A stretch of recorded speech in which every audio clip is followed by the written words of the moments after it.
வணக்கம். இன்னைக்கு கிளாஸ் வந்து ரொம்ப ரொம்ப முக்கியமான ஒன்று. டிஜிட்டல் எலக்ட்ரானிக்ஸ்க்கு அப்புறம் பார்த்தீங்கன்னா டிஜிட்டல் எலக்ட்ரானிக்ஸ்லேயுமே பார்த்தீங்கன்னா ஆப்ரேஷனல் ஆம்பிளிஃபையர் பார்த்தீங்கன்னா நம்ம இப்போ நடத்திக்கிட்டே வரோம். அது ரொம்ப ரொம்ப முக்கியமான ஒன்று பார்த்தீங்கன்னா ஆசிலேட்டர்ஸ். இந்த ஆசிலேட்டர்ஸ் வந்து பெரும்பாலும் என்ன கேட்பாங்க பார்த்தீங்கன்னா Barkhausen criteria. What is the condition for the sustained oscillations like Colpitts oscillator, phase shift oscillator, Wien bridge oscillator, இந்த மாதிரி கூடிய ஆசிலேட்டரோட சஸ்டெயின்டு ஆசிலேஷனுக்கு என்ன கண்டிஷன், ஃப்ரீக்வன்சியோட ஃபார்முலா என்ன, இதுதான் பெரும்பாலும் கேட்குறாங்க. அதனால கண்டிப்பாக நீங்கள் இந்த வீடியோ வந்து ஸ்கிப் பண்ணாமல் பார்க்க வேண்டியது அவசியம். இல்லை எங்களுக்கு தெரியும் அப்படின்னா ஓகே, ஒன்றும் பிரச்சனை இல்லை. சரியா? இதோட ஃபுல் டீட்டெயில்ஸ் எல்லா எக்ஸ்பிரஷனும் டெரிவேஷன் எல்லாமே பார்த்தீங்கன்னா உங்களுக்கு வந்து டெலிகிராம் சேனலில் போட்டுது. டெலிகிராம் சேனலில் இருக்கீங்கன்னா ஓகே, ஒன்றும் பிரச்சனை இல்லை. இல்லாதவங்க சேர்ந்துக்கோங்க.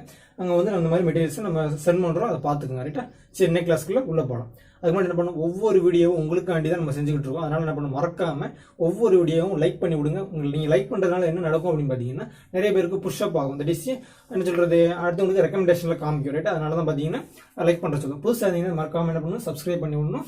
உங்கள் ஃப்ரெண்ட்ஸுக்கு ஷேர் பண்ணி விடுங்க. வாட்ஸ்அப், ஃபேஸ்புக் வேறு ஏதாவது இருந்துச்சுன்னா உங்கள் குரூப்பில் ஷேர் பண்ணி விடுங்க. ஜஸ்ட் அவங்க பார்க்கல. நீங்கள் எனக்காண்டி செய்ய வேண்டிய ஒரே ஒரு வேலை அது மட்டும் தான். சரியா? சரி, இன்னைக்கு வந்து பார்க்க போகிறது பார்த்தீங்கன்னா ஆசிலேட்டர். ரொம்ப முக்கியமான டாபிக் ஆசிலேட்டர்.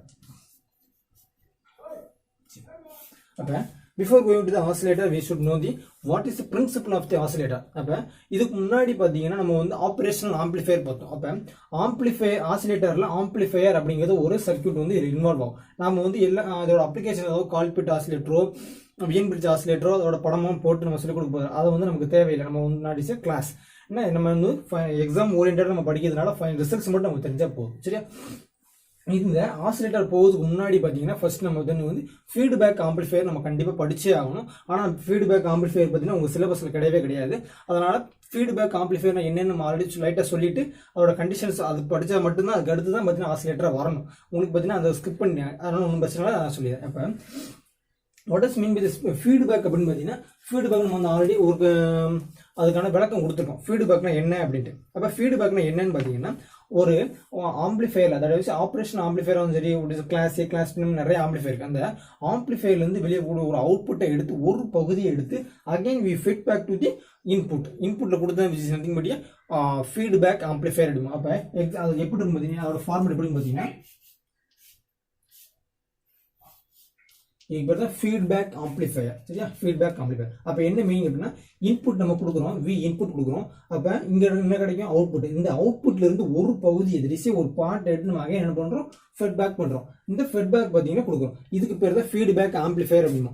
இந்த ஃபீட்பேக் ஆம்பிளிஃபையர் ரெண்டு வகை இருக்கு. என்னன்னு பாத்தீங்கன்னா ஒன்னு என்ன கொடுக்கணும், இந்த ஃபீட்பேக் எடுத்து நேரா இங்க கொடுத்தோம்னா இன்வெர்டிங் டெர்மினல்ல கொடுக்கணும். அப்ப வந்து பாத்தீங்கன்னா இதுல பாத்தீங்கன்னா ரெண்டு கண்டிஷன் நெகட்டிவ்ல கொடுத்தோம்னு positive negative feedback and positive feedback அப்படின்னு ரெண்டு டைப் இருக்கு. அப்ப என்னென்ன ஃபீட்பேக் அப்படின்னா feedback positive and negative feedback அப்படின்னு ரெண்டு ஃபீட்பேக் இருக்கு.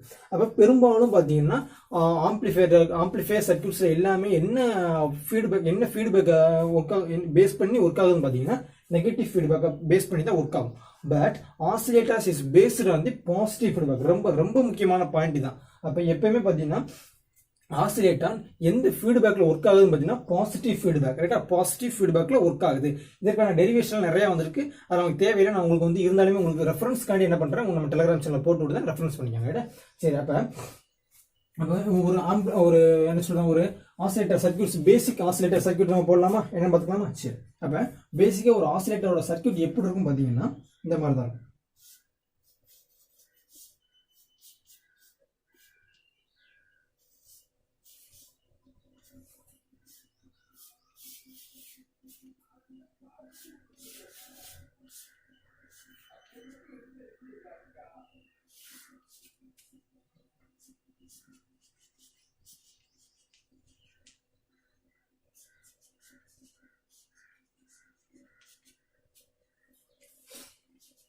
சரி, அப்ப இதுதான் பாத்தீங்கன்னா பேசிக் ஆசிலேட்டரோட சர்க்யூட்ஸ். ரொம்ப ரொம்ப முக்கியமானது. அப்ப இதுல என்னென்ன பார்ட்ஸ் இருக்குன்னு பாருங்க. இதுல பாத்தீங்கன்னா இந்த எப்பயுமே பாத்தீங்கன்னா நம்ம ஆல்ரெடி நீங்க 12th ஸ்டாண்டர்ட்ல படிச்சிருப்பீங்க.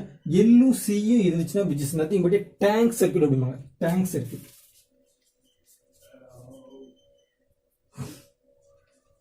which is called as a tank circuit. அப்ப எல்லும் சியும் இந்த பேரலல்ல இருந்துச்சுன்னா which is nothing but என்ன சொல்ற tank circuit. தமிழ்ல வந்து தொட்டி சுற்று அப்படிமாங்க. தொட்டி டேங்க்னா தொட்டி தானே.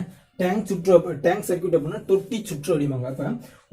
அப்ப ஒரு ஆசிலேட்டர்ல ஒரு டேங்க் சர்க்யூட், இது ஒரு ஆம்பிளிஃபையர், ஒரு ஆம்பிளிஃபையர் சர்க்யூட், நெக்ஸ்ட் பார்த்தீங்கன்னா ஃபீட்பேக் சர்க்யூட். அப்போ 3 காம்போனன்ட்ஸ் இருக்கு. அப்போ ஒரு ஆசிலேட்டர்ல என்னென்ன காம்போனன்ட்ஸ் இருக்கு பார்த்தீங்கன்னா டேங்க்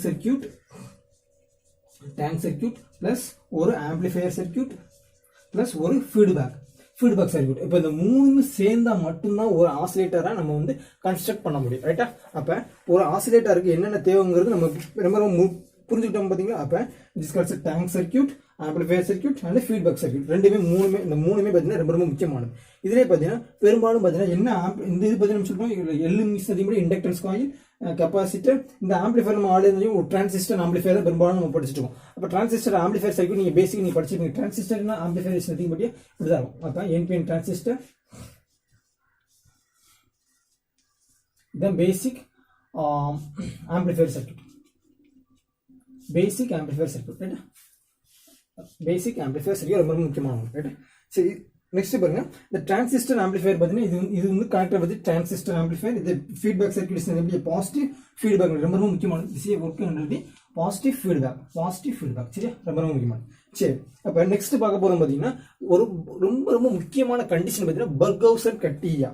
பர்கவுசன் கிரைட்டீரியா பார்த்தீங்கன்னா சரி கண்டிஷன் ஃபார் ஆசிலேஷன். அப்போ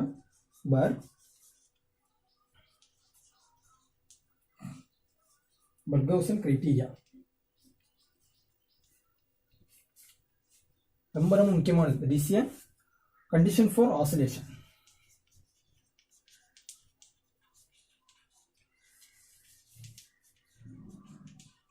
ரொம்ப முக்கியமான ஒன்று பார்த்தீங்கன்னா Barkhausen criteria. That is a condition for oscillation. அப்போ பர்கவுசன் கிரைட்டீரியாவுக்கு ரொம்ப முக்கியமான பார்த்தீங்கன்னா இந்த ஃபீட்பேக் சர்க்யூட்ல பார்த்தீங்கன்னா இதில் தான் இன்வால்வ் ஆகும். அப்போ ஃபீட்பேக் சர்க்யூட்ல என்னென்ன இன்வால்வ் ஆகும் பார்த்தீங்கன்னா that is a A beta அப்படிமாங்க. That is A beta is nothing but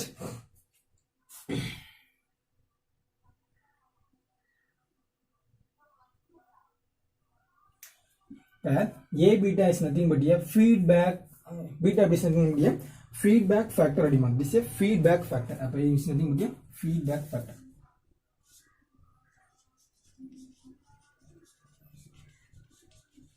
feedback factor. அப்போ கண்டிஷன் என்ன? அப்போ A beta is equal to 1 ரொம்ப முக்கியமான condition. Where A is nothing but a gain. That is a A is nothing but a called as a open loop gain. ரொம்ப முக்கியமானது. A is nothing but a open loop gain. Gain என்ன சொல்லிருக்கோம்? Output by input தான் gain. அப்போ output இந்த feedback சர்க்யூட்டுக்கு என்ன input கொடுக்குறோமோ அது ரேஷியோ பை அவுட்புட். இதான் பார்த்தீங்கன்னா அந்த ஓப்பன் லூப் கெயின் அப்படிம்பாங்க. க்ளோஸ் லூப் கெயின்லாம் இருக்குது, அதெல்லாம் நம்ம தேவையில்லை சரியா? அப்போ கண்டிஷன் என்னென்னு பார்த்தீங்கன்னா இப்போ 3 கண்டிஷன் நம்ம டேரெக்டாக பார்த்துக்கலாம். அது ரொம்ப இந்த பாயிண்ட் நீங்கள் குறிச்சிட்டு ரொம்ப முக்கியமானது. அப்போ ஃபர்ஸ்ட் பாயிண்ட் என்ன பார்த்தீங்கன்னா that is the condition for the sustained oscillation அப்படிம்பாங்க. The condition for oscillations are the same as the sustained oscillation. Sustained அப்படின்னா without the undamped oscillations. Undamped அப்படின்னா damped oscillations எப்படி பார்த்தீங்கன்னா இப்படி which is known as a damped oscillations. Undamped oscillation பார்த்தீங்கன்னா அப்படியே same அப்படியே maintain through the entire oscillations right? அப்போ பர்கவுசன் criteria first point என்னன்னு பார்த்தீங்கன்னா the feedback factor and gain of the amplifier. This is open loop gain is multiplication of the open loop gain and the feedback factor is equal to 1. That is A beta is equal to 1. ரொம்ப முக்கியமான ஒன்று. A beta is equal to 1. சரி, next point பார்த்தீங்கன்னா should feedback is positive. ரொம்ப முக்கியமானது. அப்போ feedback is positive ரொம்ப முக்கியமானது. அப்போ தேர்ட் பாயிண்ட் என்ன? என்ன சொல்லுது? இந்த oscillations is make this a phase shift is 360. That is a phase shift is 0 degree or 2 pi or 360 degree. ரொம்ப முக்கியமானது. அப்போ இந்த ஃபேஸ் ஷிஃப்ட் பார்த்தீங்கன்னா 1 0 or 2π or 360 மூணுமே சேம் தான். 360 டிகிரி இருக்கணும். 360 இஸ் நத்திங் பட் 0 டிகிரி. அப்போ ஃபேஸ் ஷிஃப்ட் பார்த்தீங்கன்னா நோ ஃபேஸ் ஷிஃப்ட் அப்படிங்கிறத ஒன்று ஆன்சரில் எப்படி நீ கிளிக் பண்ணணும், ஒன்று ஷிஃப்டே இருக்காது, தட் இஸ் நோ ஷிஃப்ட். இல்லாட்டி என்ன பண்ணணும் 0 டிகிரி அல்லது 360 டிகிரி அல்லது 2π, இந்த மாதிரி இந்த 4 தான் இருக்கும். அப்போ இதுக்கு இந்த 0 டிகிரி 2π 360 டிகிரி எப்படி இந்த ஆசிலேட்டரில் ஏற்படுது அப்படின்னு பார்த்தீங்கன்னா 2 வழியில் ஏற்படுது. அப்போ இந்த எப்பயுமே பார்த்தீங்கன்னா இந்த ஆம்பிளிஃபையரில் சர்க்யூட், இந்த ஆம்பிளிஃபையர் சர்க்யூட்டில் கண்டிப்பாக பார்த்தீங்கன்னா 180 டிகிரி ஃபேஸ் ஷிஃப்ட் இருக்கும். அப்போ எப்பயுமே பார்த்தீங்கன்னா காமன் எமிட்டர் மோடில் பார்த்தீங்கன்னா காமன் எமிட்டர் மோடில் நம்ம என்ன வேவ் கொடுக்குமோ அதுக்கு அப்படியே 180 டிகிரி வேரி ஆகும். அப்போ விச் இஸ் அப்போ amplifier makes an angle that is a phase shift is 180 degree. அப்போ amplifier makes 180 degree phase shift. then the tank circuit makes a phase shift is 180 degree, then 180 degree. அப்போ இந்த இது பார்த்தீங்கன்னா இது வந்து சரி, இது வந்து ஆம்பிளிஃபையர், இது பார்த்தீங்கன்னா டேங்க் சர்க்யூட். அப்போ tank that is oscillator circuit is nothing but oscillator circuit. அப்போ oscillator circuit plus amplifier circuit ரெண்டுமே சேர்ந்து 360 டிகிரி ஃபேஸ் ஷிஃப்ட் கொடுக்குது. இந்த மூணு பாயிண்ட்டுமே ரொம்ப ரொம்ப முக்கியமானது, எல்லா வருஷத்துலையும் கேட்டிருக்காங்க. பர்கோசன் criteria should be the positive feedback and the phase shift is ரொம்ப ரொம்ப முக்கியமானது. சரியா? இப்போ வந்து பார்க்க போறோம். இப்போ வந்து பாத்தீங்கன்னா இந்த ஆசிலேட்டர்ஸ்ல various kinds of oscillators are there. அப்போ என்னென்ன ஆசிலேட்டர் உங்க சிலபஸ்ல கொடுத்தாங்க பார்த்தீங்கன்னா ஒரு 4 வகையான ஆசிலேட்டர்ஸ் கொடுத்துருக்காங்க. என்னன்னு பார்த்தீங்கன்னா கால்பிட் ஆசிலேட்டர்ஸ், ஃபேஸ் ஷிஃப்ட் ஆசிலேட்டர்ஸ், வியன் பிரிட்ஜ் ஆசிலேட்டர்ஸ், இன்னொன்று பார்த்தீங்கன்னா ஹார்ட்லி ஆசிலேட்டர் அப்படின்னு ஒரு 4 ஆசிலேட்டர் கொடுக்குறாங்க. அப்போ அந்த 4 ஆசிலேட்டரை பற்றி நம்ம டீட்டெயில்ஸாக பார்க்கணும். ஆனால் உங்களுக்கு நம்ம இப்போ எப்பயுமே எக்ஸாம் ஓரியன்டாக படிக்கிறதுனால பார்த்தீங்கன்னா எல்லாமே என்டையர் நம்ம படிக்க வேண்டிய அவசியம் இல்லை. பட் இருந்தாலும் பார்த்தீங்கன்னா நான் உங்களுக்கு வந்து டெலகிராம் சேனலில் ஃபுல் டீட்டெயில்ஸ் வந்து பார்த்தீங்கன்னா நம்ம டெலகிராம் சேனலில் போட்டு அங்கே வந்து ரெஃபர் பண்ணிங்க. பட் அதுக்கு முன்னாடி பார்த்தீங்கன்னா நம்ம இதை வந்து தெரிஞ்சுக்க வேண்டியது கண்டிப்பாக அவசியம் ரைட்டா. அப்போ frequency of oscillations, sustained conditions எல்லாம் ரொம்ப ரொம்ப முக்கியமான ஒன்று. சரியா? ஃபர்ஸ்ட் நம்ம பார்க்க போகிறது பார்த்தீங்கன்னா ஹார்ட்லி ஆசிலேட்டர். சரியா? Hartley oscillator. ஹார்ட்லி ஆசிலேட்டரோட சர்க்யூட் நிறைய இருக்கு, அதை உங்களுக்கு டெலகிராம் சேனலில் போட்டு அங்கே போய் பார்த்துங்க ரைட்டா.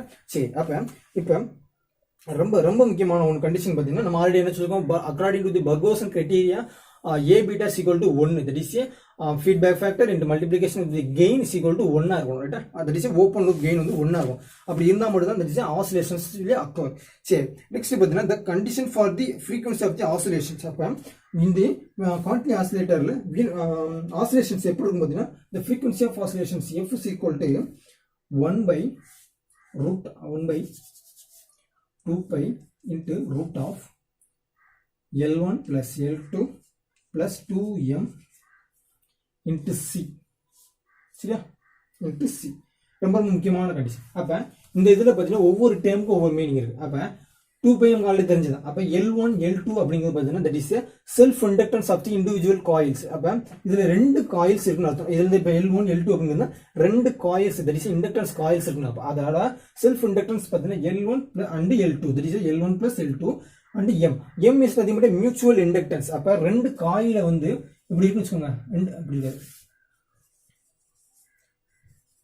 அப்ப 2 காயில் இருக்கு அப்படின்னா இது இந்த காயிலுக்கு L2, இதுக்கு L1 வச்சுட்டோம்னா இந்த 2 காயிலுக்கால ஏற்படக்கூடிய inductance is nothing but mutual inductance m. அதுதான் m. அப்ப L1 plus L2 plus 2m into c. c is nothing but capacitor. நம்ம ஆல்ரெடி படிச்சோம் பாத்தீங்களா, டேங்க் சர்க்யூட்ல c கண்டிப்பா இருக்கும் படிச்சோமா. அப்ப அதே அப்ப condition for the frequency of oscillations in the Hartley oscillator is nothing but f is equal to 1 by 2π root of L1 plus L2 plus 2m c. இதெல்லாம் மனப்பாடம் படிங்க, மறக்கவே கூடாது, கண்டிப்பா கேட்பாங்க. சரி, நெக்ஸ்ட் பாருங்க, the condition for the sustained oscillation. sustained நிலையான ஒரு oscillations ஏற்படுவதற்கு என்ன கண்டிஷன் பாத்தீங்கன்னா ரொம்ப ரொம்ப முக்கியமானது. that is HF is equal to L1 plus m by L2 plus m. சரியா? ரொம்ப ரொம்ப முக்கியமான கண்டிஷன்ஸ், இதெல்லாம் ரொம்ப ரொம்ப முக்கியமானது. அப்ப இதுல HF னா என்ன அப்படிங்கிறது உங்களுக்கு தெரியுமான்னு தெரியல, தெரிஞ்சிருக்கு அப்படின்னா உடனே கமெண்ட் பண்ணுங்க, என்ன நான் தெரிஞ்சுக்கிறேன். எனக்கு தெரியும், பட் இருந்தாலும் உங்களுக்கு தெரியுமான்னு செக் பண்றேன். கண்டிப்பா தயவு செஞ்சு HF னா என்ன அப்படிங்கறத தயவு செஞ்சு மென்ஷன் பண்ணுங்க ரைட்டா, கமெண்ட்ல. சரி, இதுதான் பாத்தீங்கன்னா HF is equal to L1 plus L2 L1 plus m by L2 plus m. இதுதான் கண்டிஷன் ரொம்ப முக்கியமானது. Condition for sustained oscillation. Condition for sustained oscillation.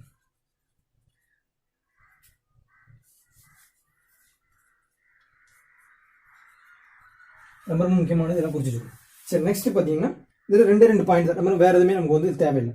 Next பாத்தீங்கன்னா கால்பிட் ஆசிலேட்டர்.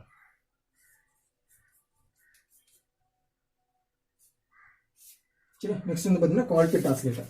இந்த கால்பிட் ஆசிலேட்டரோட condition for that is frequency of oscillation F is equal to 1/2 by root of C1 plus C2 by L into C1 C2. இந்த question பார்த்தீங்கன்னா நான் 12வது படிக்கையில இருந்து கேட்டுட்டு இருக்காங்க பப்ளிக் எக்ஸாம்ல. அப்ப இந்த கொஸ்டினோட முக்கியத்துவத்தை நீங்க ரொம்ப புரிஞ்சுக்கணும். எப்படி கேட்பாங்க பரீட்சையில நம்ம எக்ஸாம்ல கால்பிட் ஆசிலேட்டரோட ஃப்ரீக்வன்சி என்ன அப்படின்னு கேட்டாங்கன்னா 1/2 by root of C1 plus C2 by L into C1 C2. That is C1 C2 ரெண்டு கெப்பாசிட்டி யூஸ் பண்ணிருக்காங்க அர்த்தம். ரெண்டு கெப்பாசிட்டர்ஸோட கெப்பாசிட்டன்ஸ் Lங்கிறது self inductance of the coil. அப்ப ஒரே ஒரு காயில் இங்க யூஸ் பண்ணிருக்காங்கன்னு அர்த்தம். சரியா. நெக்ஸ்ட் பார்த்தீங்கன்னா condition for the sustained oscillation. அப்போ condition for the sustained oscillation HF is equal to C2 by C1. ரொம்ப முக்கியமானது, இதில் ஞாபகம் வச்சுக்கணும். C2 by C1. நெக்ஸ்ட் பாருங்க Wien bridge oscillator. Wien bridge oscillator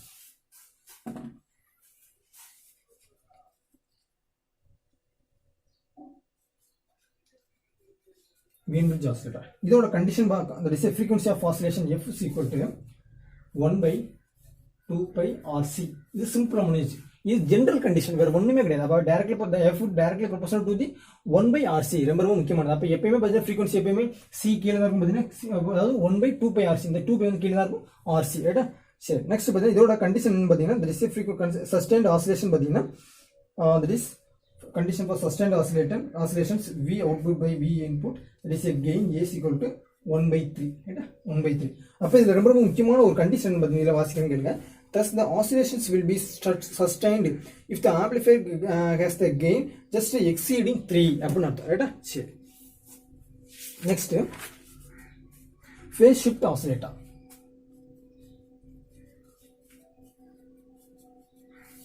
Phase shift oscillator. ரைட்டா. இந்த phase shift oscillatorோட frequency of the oscillations F is equal to 1/2 pi C into root of 4 RL plus 6 RL square. சரியா. R square ரொம்ப முக்கியமானது, ஞாபகம் வச்சுக்கோங்க. சரியா. இதோட சஸ்டைன்ட் ஆசிலேஷன் கண்டிஷன் பாத்தீங்கன்னா HF is equal to 56. ரொம்ப முக்கியமான conditions. It is a condition for the sustained oscillation. அப்ப இந்த இதுல வந்து எப்படி 56 வந்துச்சு அப்படிங்க பார்த்தா டெரிவேஷன் இருக்கு. அந்த டெரிவேஷன் நம்ம டெலிகிராம் சேனல் போடுது, அங்க போயிடுங்க. அப்ப 56 எப்ப இந்த ஃபேஸ் ஷிஃப்ட் ஆசிலேட்டரை பொறுத்தவரை எப்ப இந்த கண்டிஷன் வந்து சாட்டிஸ்ஃபை ஆகும் பாத்தீங்கன்னா when RL is equal to R. அப்ப இந்த இதுல பாருங்க RL க்கு பதிலா R புட் பண்ண என்ன வரும்? அப்ப 4R plus 6RL square. ரைட்டா. R square. ரைட்டா. அப்ப என்ன வந்துரும்? இங்க ஒரு 6 4 10. அப்ப 10 அப்ப என்ன வரும்? 1/2 pi C into root of 10 R square. ரைட்டா. அப்ப என்ன R காமன் எடுத்துட்டோம். அப்ப 2 pi R அப்ப ரூட் 10 அப்படினு அர்த்தம். ரைட்டா. அப்ப ரூட் 10 தான் வரும். ரைட்டா. அப்ப என்ன வரும்? H is equal to 1/2 pi RC into root 10. சரி. இப்படி கேட்டாலும் எழுத தெரிஞ்சுக்கணும். அப்ப ரொம்ப முக்கியமானது எல்லாமே பார்த்துட்டோம். நெக்ஸ்ட் கிளாஸ்ல வேற பார்க்கலாம். மறக்காம லைக் பண்ணி விட்டுருங்க.